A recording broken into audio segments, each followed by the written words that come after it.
کہ بچہ ساری زندگی فرما بردار رہا، یعنی ماں بن کے پالا، پر آج اس نے غلط ذہن سے میرا ہاتھ پکڑ لیا ہے اور میں تڑپ گئی ہوں، ٹوٹ گئی ہوں۔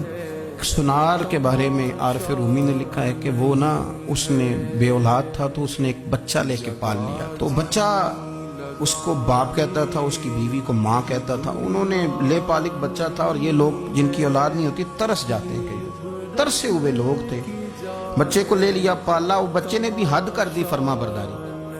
اب وہ جوان ہو گیا اور بڑا خوبصورت جوان ہوا۔ وہ سنار کہتا ہے کہ ساری زندگی میں نے صفائی میں، نیکی میں گزار دی۔ ایک دن دکان کے پہ ایک عورت آئی تو وہ کہنے لگی یہ چوڑیاں مجھے خود سے آپ پہنا دیں۔ وہ کہتا ہے میں نے جب اس کا ہاتھ پکڑا تو میرے دل میں غلط خیال آ گیا، میں نے غلط نظریے سے اس کا ہاتھ پکڑا، اور جب میں نے اس کا وہ ہاتھ اس نظریے سے پکڑ لیا، تھام لیا، بہرحال وہ چلی گئی، لیکن وہ میرے ذہن کے اندر ناپاکی آ گئی۔ تو میں گھر گیا تو میری بیوی باہر کھڑی تھی اور رو رہی تھی، تڑپ رہی تھی۔ میں نے اسے کہا کیا ہوا؟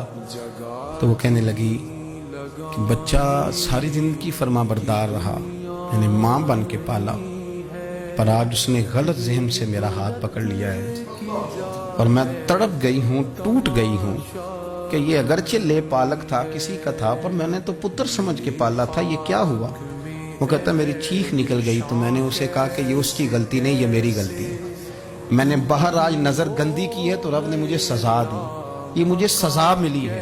تو کسی کی بہن کو پھول بھیجنا چاہتا ہے تو اگر اسی رات تیری بہن کو پھول آ گیا تو کسی کی بیٹی پر گندی نظر ڈالتا ہے، تو اگر یہ تیرے گھر میں یہ قرض چکانا پڑا۔ وہ ایک دوست ہے تو وہ پسند کی شادی کر رہا تھا اس کے گھر میں، تو اس کی بہن نے کہا ہے اس سے، اس کی بہن نے کہا، اس نے کہا بھائی تو مرضی کی شادی کر رہا ہے، میرا ابا اپنی پگڑی تیرے پیروں میں رکھتا ہے، ماں دوپٹہ رکھتی ہے کہ بیٹے ہم تباہ ہو جائیں گے، نہ کر، اور آج اگر تیرا یہ حال ہے تو پھر مجھے بھی اجازت دے، میں بھی مرضی کی شادی کروں۔ تو وہ کانپ گیا بری طرح سے۔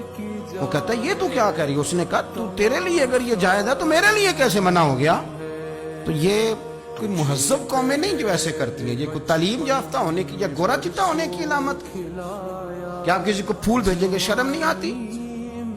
مہذب قوم اور شریف لوگ کون ہوتے ہیں؟ میرے نبی کریم علیہ السلام نے فرمایا الحیاء من الایمان، حیا تو ایمان کا حصہ ہے۔ اگر تیری نظر زیادہ جھکی ہوئی ہے تو زیادہ حیا والا ہے۔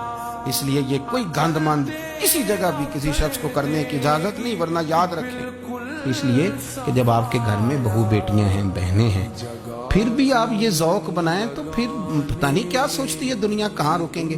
اس لیے یہ ساری رسومات ان لوگوں کی ہیں جو بے حیائی کو پروموٹ کرتے ہیں، اور پھر طرح طرح کے وائرس ان کی زندگیوں میں آتے ہیں، پھر ان کی لاشوں سے تعفن نکلتا ہے، تعفن، اور پھر یہ حال ہوتا ہے کہ وہ دفنانے کے نہیں جلائے جانے کے قابل ہو۔ اللہ سے ڈرے، اللہ ہمارے حال پہ رحم فرمائے۔ اس لیے کوئی ایسی غلط حرکت نہیں کریں، بچوں پر نظر رکھیں۔ اللہ ہمیں سمجھنے کی توفیق عطا فرمائے۔